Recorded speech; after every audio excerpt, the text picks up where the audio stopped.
Well, this is a response to you, a zombie picture show. It was an interesting video you did, and I'm not going to get into a large political discussion with you, but since we're both into philosophical issues as well, it opens up some room for debate, and you know, not back and forth mudslinging or anything like that. I mean, I would never unsubscribe to your channel because you're because of your opposition to the Occupy movement or whatever. I have my own problems with the Occupy movement, but probably not the same as yours. But I think um, it's very hard to pinpoint. But I think you're being too judgmental in some of these cases.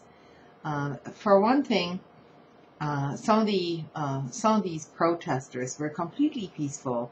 They were not uh, they were not throwing any not even verbal assaults at the police force, and their camps or whatever were dismantled with, in my opinion, excessive force, in the middle of the night.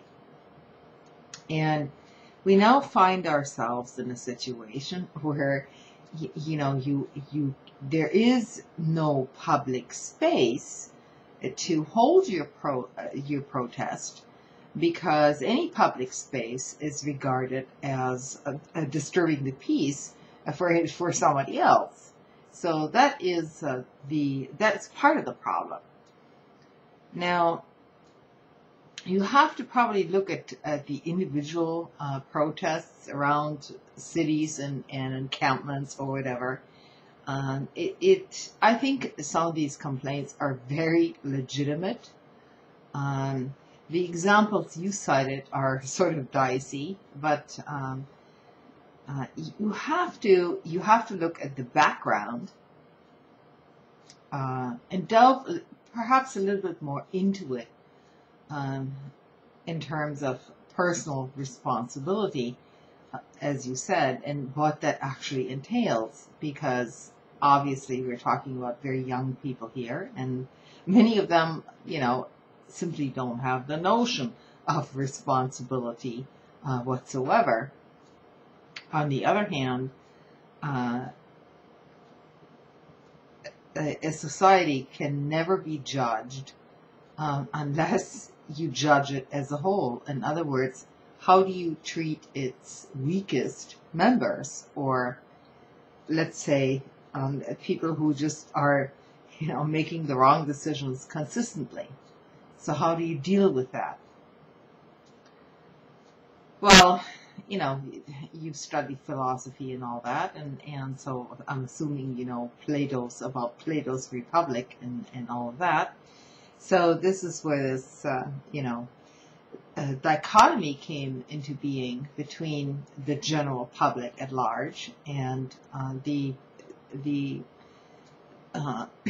people who had time to actually think about all this stuff and then make some sort of a representative democracy out of this, out of this chaos. Okay, that's really what it is. So this is not an easy question to answer, simply because some of these complaints that these people have may have arisen out of situations that were completely beyond their control to start with. Now, granted, some of them made really stupid decisions, but who's to say how were they able to make those stupid decisions if if they've been brainwashed for so long to actually make them? I mean, you and I probably had a pretty good education, pretty balanced kind of stuff, and I don't look down on people who haven't had that. On the contrary, they're missing it, and they're missing out on a lot of stuff that they actually should know, but they don't. And we're talking about very young and impressionable minds here. So it is not entirely their fault intrinsically that they make those decisions, wrong decisions, as you call them. Now, imagine, you talked about this, I don't know, let's take an example. You talked about this girl or woman who, has, 5 children, okay? And that she would never end up on the street, or her children wouldn't be taken care of. I wouldn't be so sure of it if I was you. I really wouldn't be. I've seen families, homeless families, on the street. Now, they may not be able to find the resources because they don't know where to find them to get themselves through those situations. But this is not something that simply does not happen in the United States. It actually does happen. Okay? Now, granted, in many cases it doesn't, but then you've got to consider all these people who are coming home from these, continuous deployments in foreign wars, okay? They're, geared towards combat, towards very hostile situations, and they can't readjust to civilian society because of their training, because it's a completely different world, okay?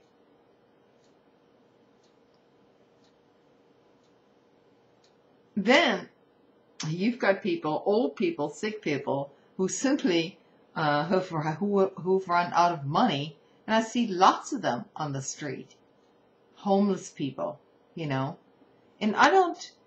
because I don't know about their own personal situations, circumstances, personal history, whatever. I'm not going to judge those people up front. I think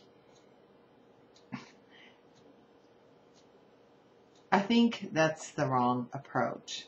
At least it is for me, it's the wrong approach. I just simply can't do that.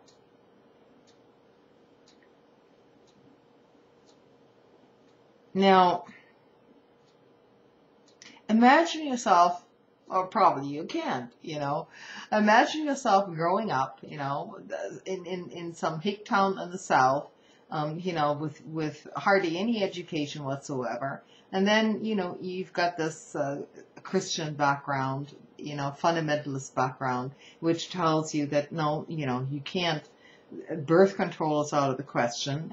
You should procreate and all this stuff. And so that your whole mind is geared to this, as a young girl. And but at the same time, you've somehow it trickled down to you that education might be a really good thing. And so you pursue it while having these other thoughts in your head, right? So you have conflicting things going on in terms of your decision-making process. And, we can, I guess we can call it stupidity, but, it is basically, it all boils down to psychology and how people deal with certain situations. And, whether psychology or psychological makeup, whatever you want to call it, actually deals with real facts,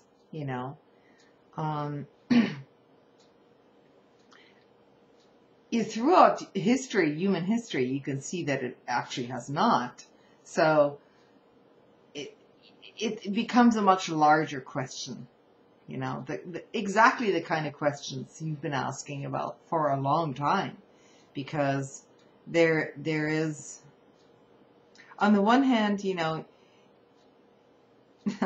people eventually log on to the facts and say, oh, wait a minute, yeah, well, guess what? Planes don't fly because it's magic. There's a reason for that. On the other hand, if some calamity or something bad happens, people want to grasp at something that will give them some hope, if not in this world, but then in some imaginary world in the afterlife. And from a psychological point of view, this is not unreasonable. You know, it's actually,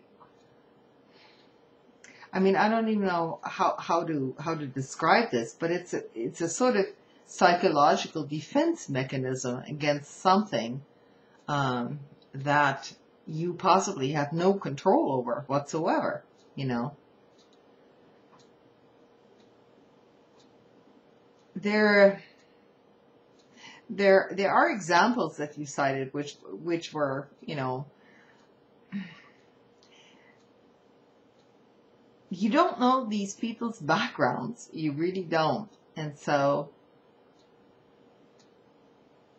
I just think you're being a bit too judgmental here, because you have the intelligence, and I've had, you know, the wherewithal to think about, you know, not having 5 kids or even 1 kid without being married or having some sort of stable relationship or income, you know.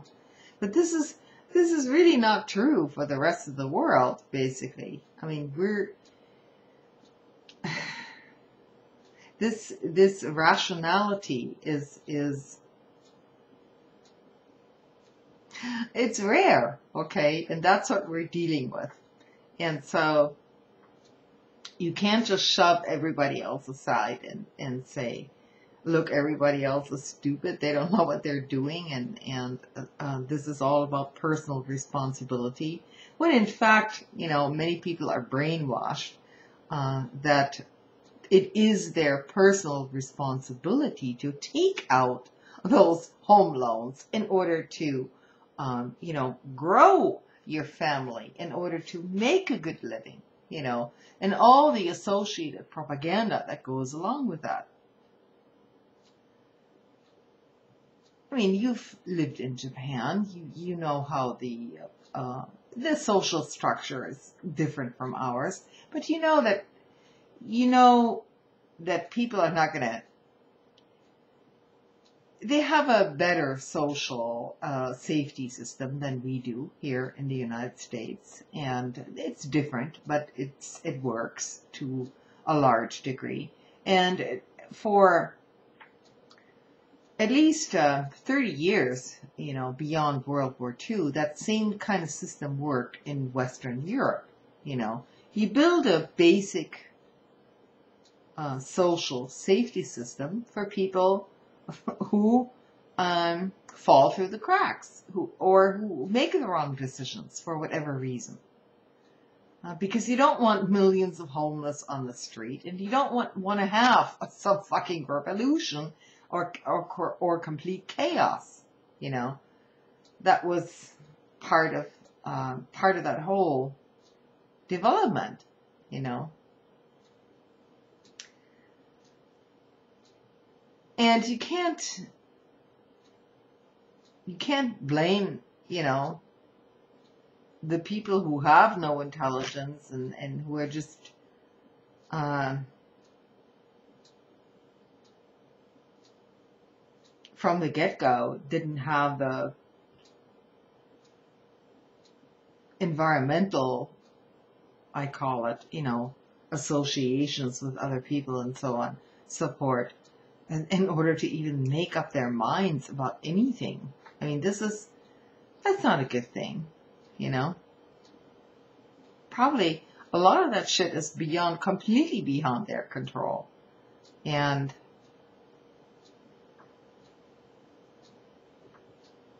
you know, we're, in a sense, I mean, we're really lucky because we can sort of see the bigger picture.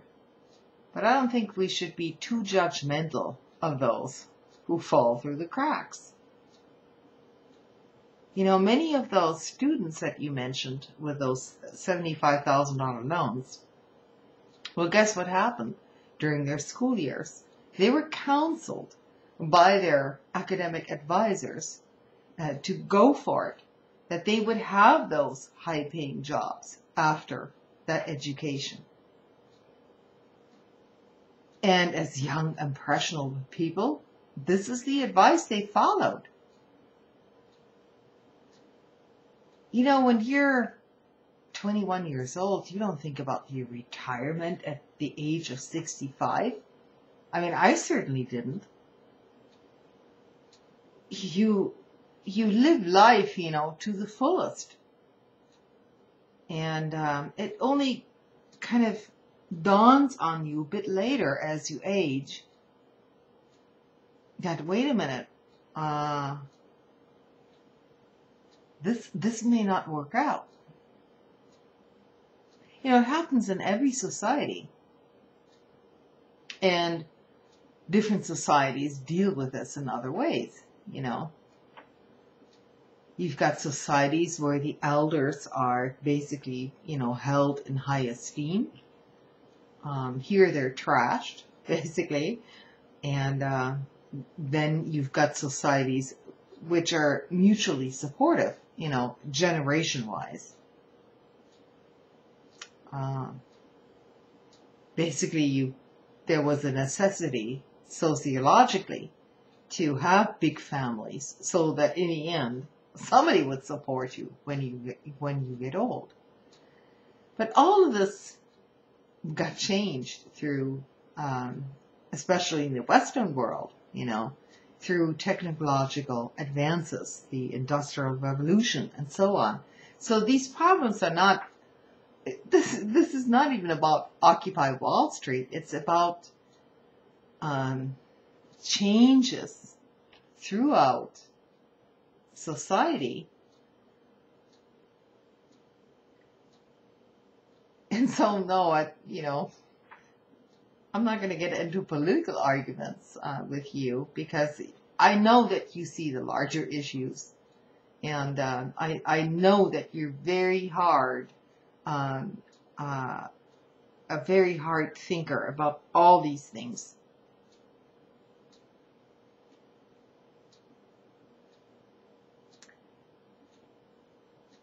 But I think we need to be open-minded enough that we can't just have tunnel vision about everything, you know?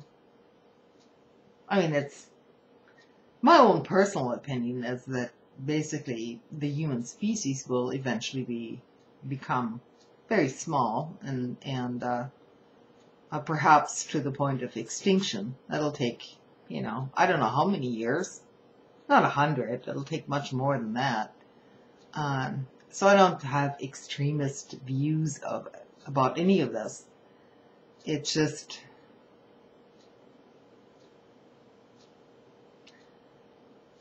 we you know, we're not omnipotent in anything, and so I think that's the point where we can agree on.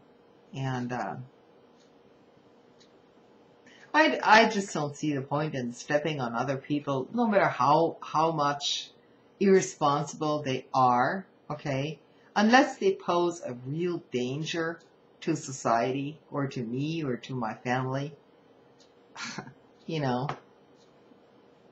I say, in order for things to function as a whole, while we're still here, you know, it's probably better,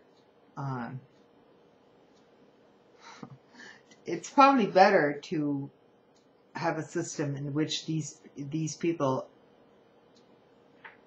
are not driven to destitution.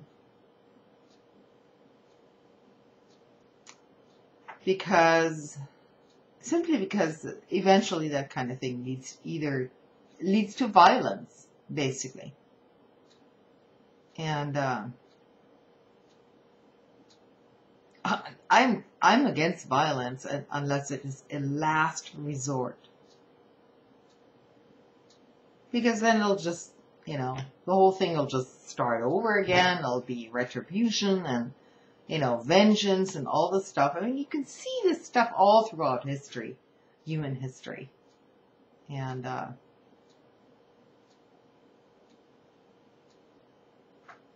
yeah, I think it was an interesting video.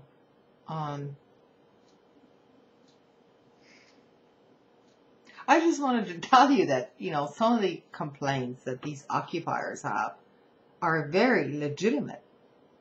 I mean, if you look at the whole banking system and our economic system, it's so fraudulent. Um,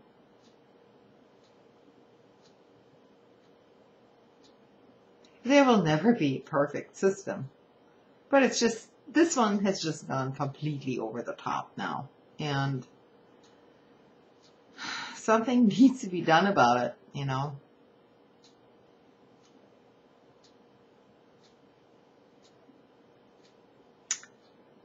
Thanks for your video. It was, well, it prompted a response from me. And I don't do too many videos anymore. Good night.